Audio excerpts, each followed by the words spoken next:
Hello বন্ধুরা, কেমন আছেন সবাই? সবাইকে এমডিবিএসডির পক্ষ থেকে অনেক অনেক ধন্যবাদ ও শুভেচ্ছা। বন্ধুরা, আজকে আমরা রয়েছি আমাদের পিরোজপুর জেলার যে বাজারটি রয়েছে সেই বাজারটিতে।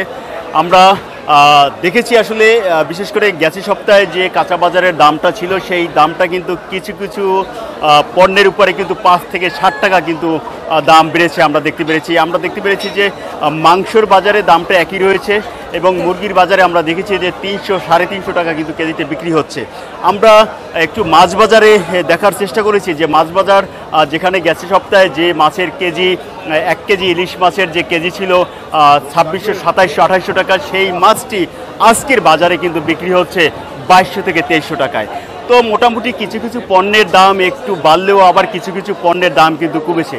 তো আমরা জানতে পেরেছি সাধারণ মানুষের সাথে কথা বলে যে সাধারণ মানুষের দাবি যে নিত্য পণ্যের যে জিনিসগুলো রয়েছে সেই জিনিসগুলোর দাম যদি একটু ক্রয় ক্ষমতার ভিতরে থাকে তাহলে সাধারণ মানুষ কিনে খেতে পারে।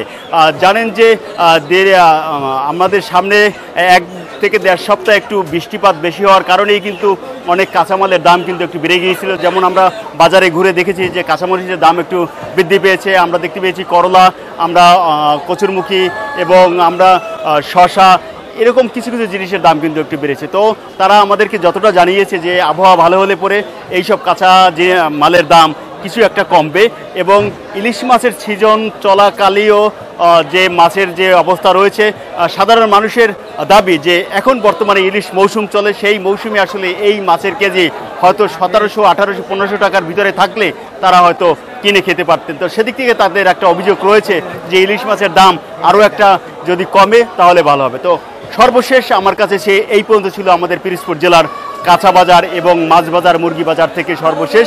তো সবাই ভালো থাকবেন, সুস্থ থাকবেন, আল্লাহ হাফেজ।